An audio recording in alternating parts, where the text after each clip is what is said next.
It's such a bump. I love that intro. Me too.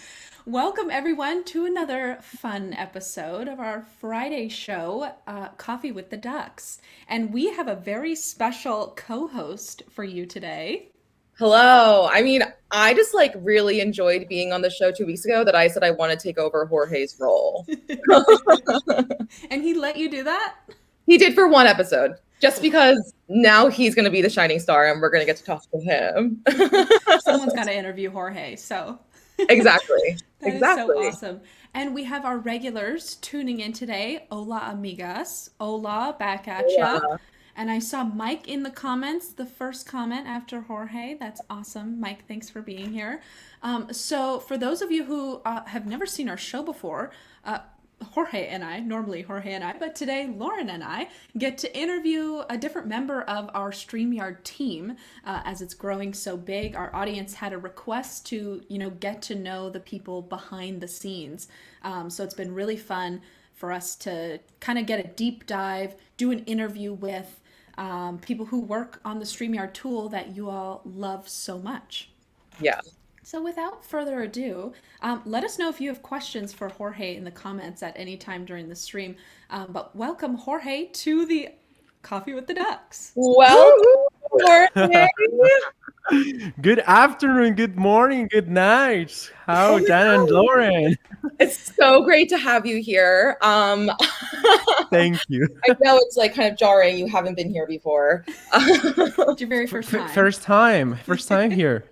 So, Jorge, when I was rewatching some of these episodes, the first question you ask, and I'm going to ask you it, is who are you and what do you do on a daily basis? I'm a guy from Spain, engineer, entrepreneur, musical lover, DJ. Yes. So yeah, I'm a happy guy. I'm just a happy guy trying to learn about the world, to learn about people, to listen to exciting stories. And to improve as a human being. So that's who I am. And more in particular at StreamYard, I am growth product manager, which means basically I'm focusing to see, okay, how can we grow this beast? So how can we make our users to come back more often to the platform? How can we acquire new customers? And now I'm working on a very fun project that is going to coming up soon. So with my international audience, we'll be very happy. But yeah, just a guy trying to learn about the world and learn about people like you. So yeah, that's what's so exciting to me about what you do at StreamYard, because you do a lot with our international growth, and you make our product more accessible, which I think is so important and exciting.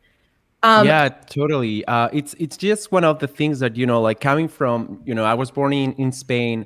I was lucky to study English just because of my sister was like, we need to make Jorge learn English. And that teach me, that was amazing to me because thanks to that, I'm able to talk to you and to talk to other inspiring people. But I can empathize with those people that comes to a product like a StreamYard and says, I don't necessarily feel comfortable using a product that is purely in English. I don't feel comfortable with not being able to use my the language that I know, right? So that's I empathize with those people. I think we are here for them. So super excited about that. I completely agree. Ooh, and we have a good question from the chat. The Dreamer's Life says, I've got a question, Jorge. What's the latest upgrade in the StreamYard studio? Latest upgrade. Feature wise. Maybe. Well, I'm very excited. So something that I've been using quite a lot, personally, I really love it, is the fact that you can share videos directly from a StreamYard. It's a tool that I'm using all the time. It's like I download videos that I want to react or I want to create content on top of that, and I've just directly share from the studio. And for me, that's a killer feature. It's incredible. And something else that I really love, since I want to start doing some podcasts and things like that, is the individual audio recordings. That's something that I'm very excited about that one. Yeah. But yeah, pretty much it. Cool. I'm with you. Thanks for the update.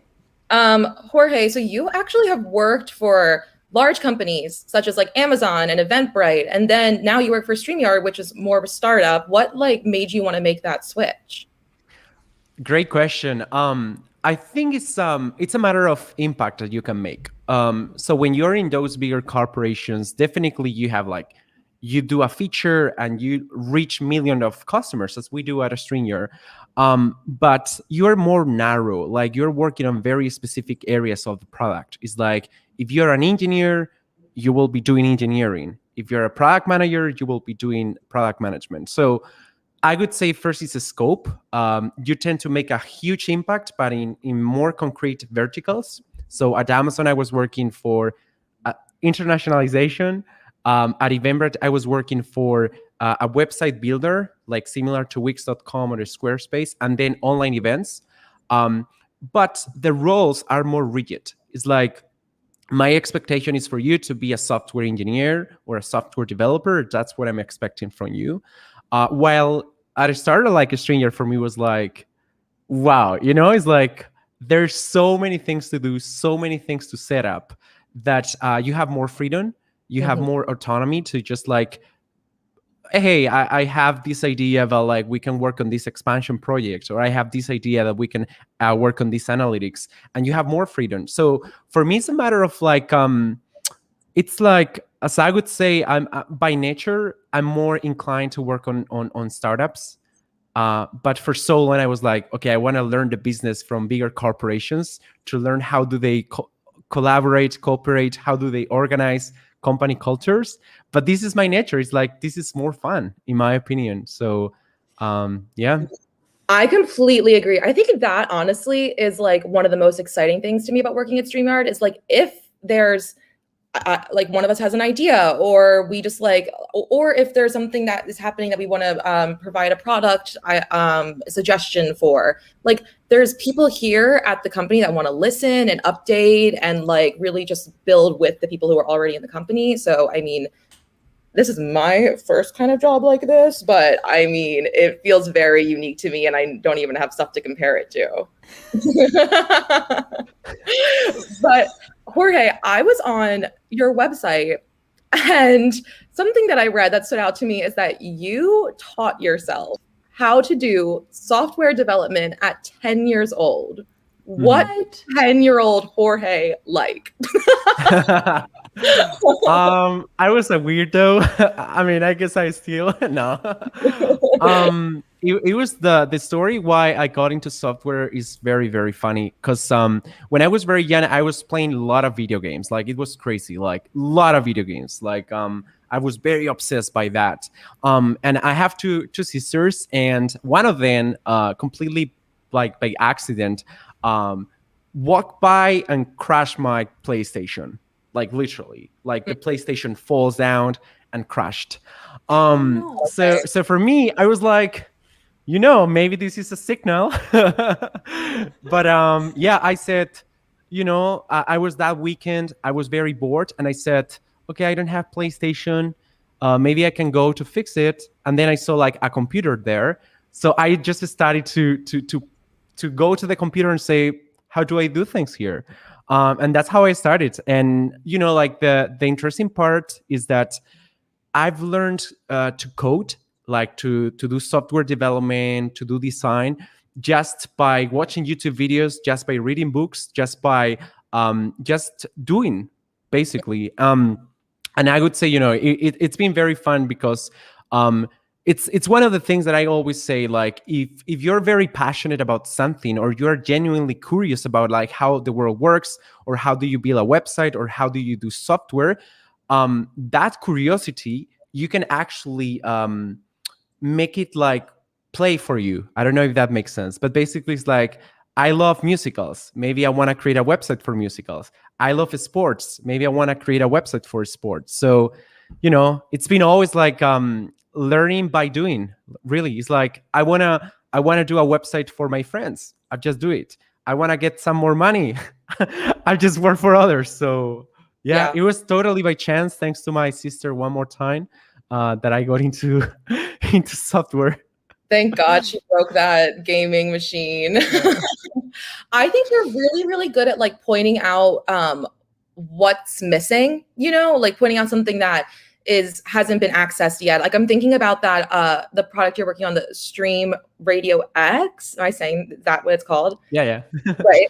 And how, like, but because people always come into the StreamYard customer success chat being like, oh, like I'm banned from YouTube and I'm banned from Facebook because I played a copyrighted song, and it stinks because you have to wait for them to lift your ban. But like you were like, oh, like this is something that I can tackle. I can really take this on and help other streamers. Can you tell us about that product? Totally. And the funny story, and I think Dana knows, but the reason why I ended up working for StreamYard is thanks to that project. And I'm going to tell you later. Okay, tell us. So yeah, the reason why, so Stream Radio X is, as you said, is a royalty-free software. So it's like you want to play music in your live streams, you want to play music in your shows, but you don't want to get copyright claims, right? So you don't want to see like YouTube, hey, you play music with copyright, you're not allowed to do this. So I built a software for doing that. It's literally like a Spotify, but with royalty-free music. And the reason, like the main motivation was because of the pandemic. I mean, I started to do live streaming way before the pandemic started. So I was not like that person like, oh, now is the pandemic, I'm bored at home, like I'm going to do live stream. But I started before. But when the pandemic started, I was like, I have more time. So I want to do more shows and more live streams. And for me, music has been always like, I'm a DJ myself, so it has been always like very important to me. I always like to express myself through music, to make shows very fun and make the audience like go crazy and all of that. But I was facing those problems myself. So I could say that I studied a Stream Radio X because I suffered that problem myself. And I asked myself the question, if I'm getting copyright claims on something that I'm putting so much effort, so much love, and somebody else's will monetize my content or will simply like not be able to watch my videos because they restrict on certain countries, I said, fuck it. Or F it. I said, Jorge, I need to fix demonetized. This. Oh shit, I'm sorry. But I said like, I need to fix this. And it was an obsession. Literally, it's like until I didn't fix the problem, I was just working. So that's why I'm saying like in the past, when I used to build projects and side projects and businesses, I used to be more like, oh, this idea is so cool, I should build it. Nowadays, it's more like either I suffered that problem or I see other people's by talking and listening to them that they suffered a problem. And I just want to solve that. Because like, there's no point to solve something that is flashy without a purpose, without like solving a real human problem. And that's how Stream Radio X was born. And that's how I actually got in touch with the StreamYard. Yeah, how did that happen? Dana's fault, I think. My fault. I mean, were you the matchmaker? So I don't know exactly like who, I think it was Dana. I don't know who exactly. So when I built this software, for me it was like, so the way it works is just like, you know, you are using a professional software like OBS or something more advanced like Wirecast, etc. And basically I give you like a link with your music. So you can play music, you can change music, etc. But it was super easy to set up. But for people who actually use advanced software, who use like OBS, who use other software. So I was like, no. I want to make this tool available for everybody and every non-tech people. I wanted to make it accessible. And that's how I started to research like, okay, which tools do allow to people go live without the hassle? That's how I found StreamYard and other competitors as well. And I reached out. And I remember like putting an email to StreamYard like, and guys, I built this software.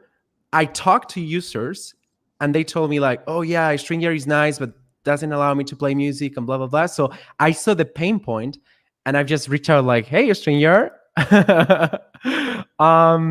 why don't we work together? And that's how I got in touch. I don't know if it was Dana who actually got my email or not. I don't remember. It was Jorge. I think it was, but then I introduced you to Gage, and then it was history from there.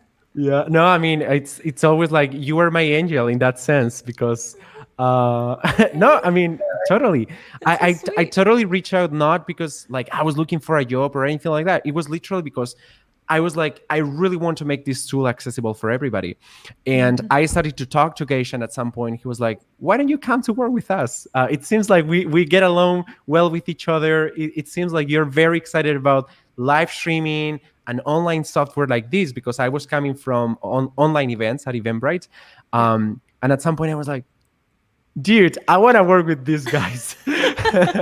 Jorge, and I know you're so on brand. Like you're such a good culture fit at StreamYard. So I that's agree. probably like why the team was like, we have to have Jorge. Yeah, and I mean, easy to use, like being so important to you and so important to StreamYard, like right there alone. I think that, I mean, we've been talking about accessibility a lot today, but I feel like that is the thing with the tech industry. Like before I joined StreamYard, I was always scared to do anything like a live stream or anything like that because I was like, oh, like that's not for me. Like I don't get that, you know? Yep. And then you have these products that you suddenly like, my dad can live stream, which who knew he would be able to Literally. do that? Some people's grandmas are live streaming. Some people's yeah, people in the live chat are I'm talking to some people sometimes they're like 90 and I'm like, yes, I want to watch your live stream. Crazy. I think you touched a really important point, which is like most of the times when you're building software, when you're building products like this, depends who is building the product. You may be like very close mind, you know, it's like, oh, because I use a phone and I'm very good at phone, I will assume that everybody in the world will be like that. And because I have a high internet connection, high speed internet connection, I will assume that everyone in this world will have a high speed internet connection.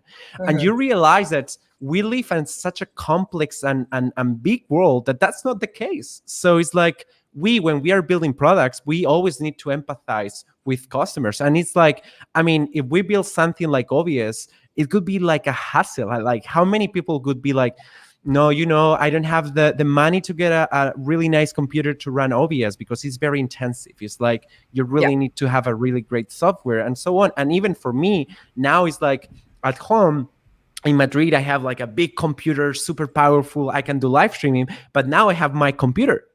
And because of a StreamYard, I'm able to go live and share my message to the people.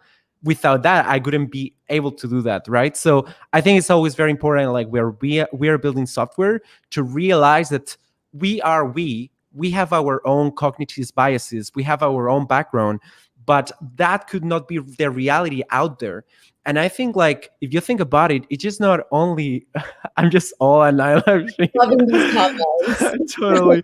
But if you realize about this, it's just not only about like we as creating software and creating products. It's like when I go live and when I go live streaming, it's the same. It's like you need to empathize. It's not something that you want to feel like you are smart and people will be like, oh my gosh, Jorge's so smart because he says things that I don't understand. It's like you need to really empathize.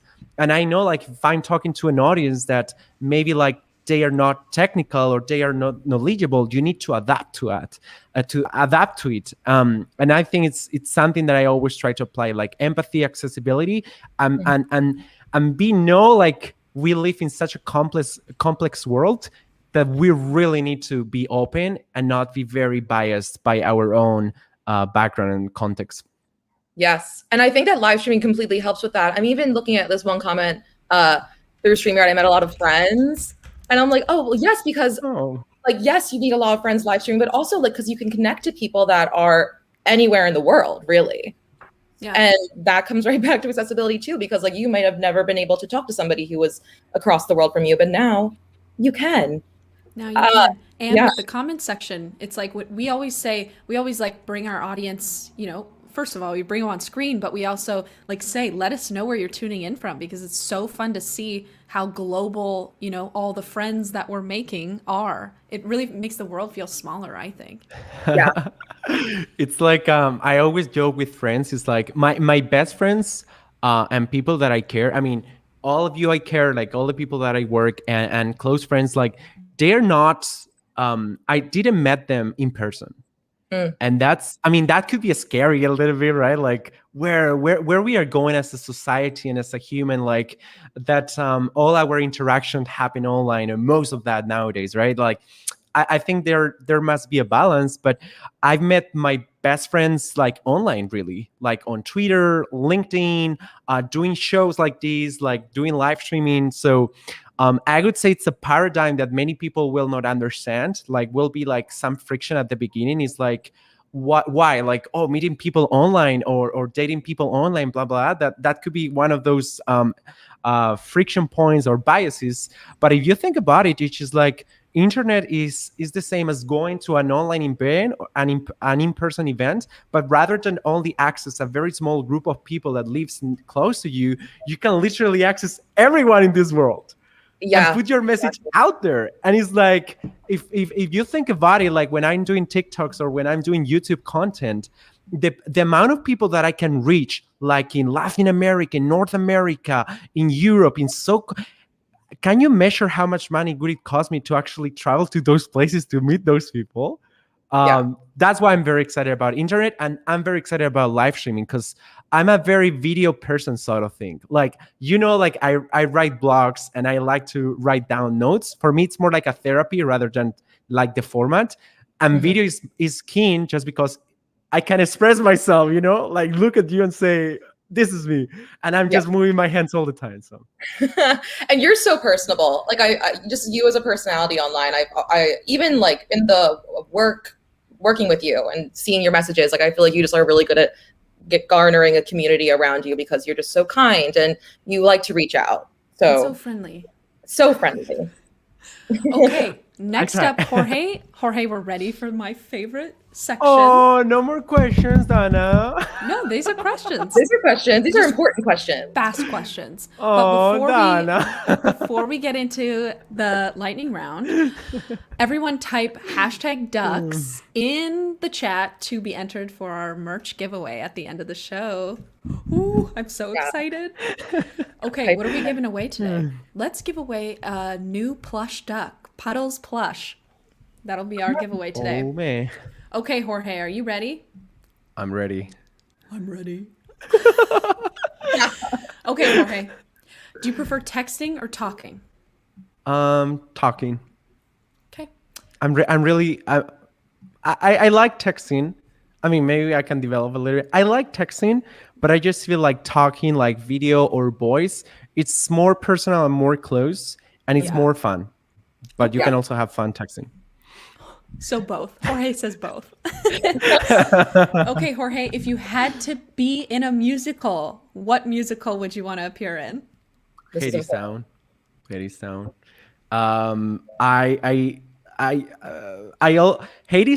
or what is the other one that takes no, not the Phantom of the Opera. What is this one? No. This is the music of the Les Mis. No. Well, another like the musical about the French history and all of that. No. You're singing Les Miserables. Les Miserables. Yeah, that one, because like that was the only musical that when I was seeing the first part, I cried. And it's very rare for me to cry. And that musical was like, maybe it was my moment in life and all of that. But I was seeing the musical and I literally was sat down and I literally cried like, oh my God, this is so good. Like I was just feeling it. So probably The Miserables, because like I think it's very vibrant. It's like, wow. Or Hades Sound, just because like I love the story. I love the musical, and wow, it's incredible. Yeah, okay. I'm with you on both of those answers. Jorge, I love that. Jorge, these are supposed to be quick, one-word answers. I mean, like I always break rules all the time. I know, apologies. Jorge, this is so fun. I love having you on this show. Okay, favorite month of the year? March. Your birthday? Yeah. I love it. Oh yeah, people don't know about Jorge's birthday celebration that he had. It was so fun. Virtual birthday party. Jorge, do you want to talk about that? Yeah, it was for me like this year. So last year when we went through like the COVID situation, it literally we started to have lockdown 1 week after my, like 1 week before my birthday, and I feel like, oh, this year I will not be able to celebrate with my friends and all of that, and I was very sad, like. Yeah. And then I realized I was working in the online events space, and I said, listen, if I'm working in a platform for online events, I should do something with this. I should try it out. An online And I event. said, let's organize a virtual birthday party. It was nice. It went super well, like 300 people joined and all that. It was crazy. And this year I was like, crazy. this year for me was like, even with more reason working at a StreamYard and now part of hoping, I need to level up the game. And I actually like got a fog machine, lights. I even brought 2 friends of mine to be my producers that are in the show. It was a lot of stress, but it was a lot of fun. And to be honest with you, like that's the reason, like I always tell people, you need to have fun. You need to play with ideas and to play with new formats. Because if you are doing like a show or a live stream and you're exactly doing the same as the other people are doing, you will not differentiate yourself from your competitors or from other people, right? So that's why I'm always thinking like, how can I go more crazy? How can I do more crazy things? So in that birthday party, you know, and thanks Dana for coming. And Laura, I don't know if you can. But... I watched it actually yesterday. I know I caught it a little late. It was, but we were playing music. We were a Disney artist come and teach us how to draw. So it was fun. So. A what machine? I like this comment. Fog machine. machine. I know. Isn't that crazy? Fog. And the lights. He had lights like DJ, you know, like disco lights, like flashing all around. It was so cool. Jorge was so cool. And next year I want to do a hybrid. Like I really want to bring you all to one place, do the party in person, as well as doing live streaming as well. So I want to do something more crazy. So I want to go to Spain. Can we go to Spain? Yeah, totally. Okay, I'll be there. Okay, next one. Favorite city in the world besides the one you live in? And New York City. Good one. I was gonna say, and besides the one you were born in or grew up in. So that's good. Okay, New York. We have so many New York fans. Okay, nickname your parents used to call you, Jorge? No nickname. They just call you Jorge? Son. Kid. I mean, I have I use a nickname with my sister. With one of my sister, we call each other Cuco or Cuca, which is something cute. So that's my nickname with her. But with my parents, no, just like Jorge. Just Jorge. Okay. Nice. We'll call you Duck. Just kidding. Okay, favorite holiday, Jorge? Favorite holiday? I would say probably summer, just because I really like nice weather, or winter, just because you are with your family, eating food, getting weight,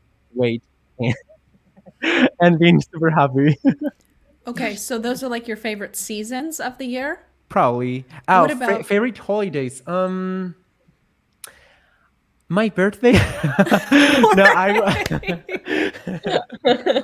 That is a national holiday. Yeah, it's a national holiday. I would say Halloween, just because people got crazy and they dress as they want to be. It's probably Halloween. Do they celebrate Halloween in Spain? We always get inspiration from America, so yes. Cool. That's really cool. Okay. Scale of 1 to 10, how good of a driver are you, Jorge? I don't drive. Oh. Okay. Scale of 1 to 10, how good are you at playing tennis? I used to be 9, now probably 7 or 8. You used to be a 9? Yeah. 10 I is used like to be really professional. good. You were really good. I mean, if 10 is professional, maybe I was 8. Oh, that's really cool. No, I really used to cool, play Jorge. tournaments and competitions, and I really miss that part, because like I feel when you work in a like in any kind of work, you have a stress, you have like things that you need to clear your mind to get fresh air. And I think like doing exercise is something that for a year with the pandemic, the sadness of that is like I was only focusing at work, and I was not like and just not only about work. It's like I was paranoid about going outside, etc. And now it's like I'm getting back to train and all of that, and it's like a lot of. I feel like Superman. So Cool. I think sports is great. Cool, Really Jorge. Okay, how long does it take you to get ready in the morning? 3 hours probably. Oh my god. No, it depends. I would say probably 15 minutes, 10 to 15 minutes. Okay. So yeah, it depends, right? It depends if you're gonna get to work or you are gonna get outside. So it really depends. Depends on how cute you want to be that day. Depends, Really like fun. depends. Yeah, exactly. So Okay, so this has been my favorite question asking all the other guests because we get a different answer each time, but every time it's interesting. So, what is the age you want to retire, Jorge? it's such so if we think about retirement, probably 35 could be my age. Like in the sense, like getting so much money and getting so much like getting such as like safety nets that you don't actually need to worry again about like I need to work. Yeah. Now, if we really think about like, will I be able to retire in the sense like, I think the problem with retirement is like people think like retirement is to stop doing anything. Like it's just like Yeah. stop doing nothing like that. I would say like working and doing projects and investing in others and building companies. I will not retire ever. Like that's what I really want to do for the rest of my life. Yeah. Now, in terms of like at which age do I want to have like financial freedom and be able to just like not like just say I can do literally anything. Well, I mean, nowadays I can do that, but it's like it could be like 35 probably. All I like right. that answer. Cool. That was thought out. I know, Jorge. Good answer. They're supposed to be short answers, but I liked that one. That one will let slide. We'll let that one go. Okay, last Halloween costume you wore. A panda. I think it was a panda. Well, I mean, it was like a pajama. A zebra. It was a zebra. A zebra pajamas? Yeah. Cool. I'm very bad. I'm getting like costumes and things like that. So Okay. Okay, last one, Jorge. Say any word in Spanish. That's easy. I know. tenéis que registraros. Hola a todos mis fanáticos y a toda la gente que nos está visitando desde España y desde Latinoamérica. Os amo, os quiero un montón. Sois una comunidad súper poderosa y súper potente. Estáis siempre activos y pronto vamos a hacer cosas muy interesantes. Así que si queréis, Jorge. si tenéis algún feedback o algún comentario, escribirnos a StreamYard.com/contact o escribirme a mí, ¿vale? Jorge's waited his entire life for that question. No, I said like basically I was just like making a speech for all the Spanish people saying thanks for using a StreamYard. You're such a supported community. We are gonna do crazy things with you very soon. So keep tuned. Cool. I love that. Wait, but Jorge, say a word in German. Dobriden. Good. Is that German? I don't know. Yeah. What does that mean? Frankfurt. Good, Jorge. That was awesome. Longest lightning round ever, Stuart says. I know. I'm sorry. Apologies. That was so awesome. And on that note, Jorge, thank you so much. We are ready to do our giveaway. I'm so excited. Can't wait. Let's get this up on screen. Okay, so people have been typing in the comments this whole time. They've been typing in hashtag the ducks. We'll give people a few more seconds to type in hashtag with the ducks or just hashtag ducks, but we already have so many entries, so I think we're ready to rock. Are you guys ready? I'm so excited. Oh, let's put up what we're going to be giving away today, though, first, while we wait for a few more. Oh, no! Donna! Isn't it cute? I love the it. cutest. So cute. Okay, I think we're ready to go. Yeah. Let's run this thing. Oh, I'm so Drum roll. excited. Drum roll. Drum roll. Imagine that is me. Yeah, imagine if Jorge wins. No, I didn't type the hashtag. Imagine if StreamYard wins. NLTMW! Woohoo! Yay! Oh, this is so fun. This is probably the best part. Okay, NLTMW, email me. You have my email. Because he tunes into all our shows. So just email me and I'll get you your StreamYard Puddles duck. Yay. So fun. Thank you Dana, so much. what is the Jorge. reminder to everyone that is watching the show right now? The reminder. subscribe. Give it a thumbs up, subscribe, and also let us in the comment what was your favorite part of the show. And that's all, no? Wait, Jorge, do you nominate somebody for next week? I nominate. I think next week we are gonna have Dave. I think from marketing. Nice. Fun. Otherwise, I would probably nominate. No, I think Dave is good. Dave is You good. nominate Dave. Dave is Yeah, good. I mean, yeah. I nominate Dave. Deal. Love. Okay. Love that. Thank you Thanks so for much. letting me crash the show. I know. Thank you for helping me host. This has been so fun, Lauren. You're such a good stream host. Thank you, everybody. I would want to come again. Sorry, Jorge, I'm coming for your job. No way. We can share, but no way. Uh-oh. Okay. And thank you to Jorge for being our lovely guest today. Thanks for having me over. It's been We'll be fun. back. We'll be back with another show in 2 weeks. Bye, everyone. Bye.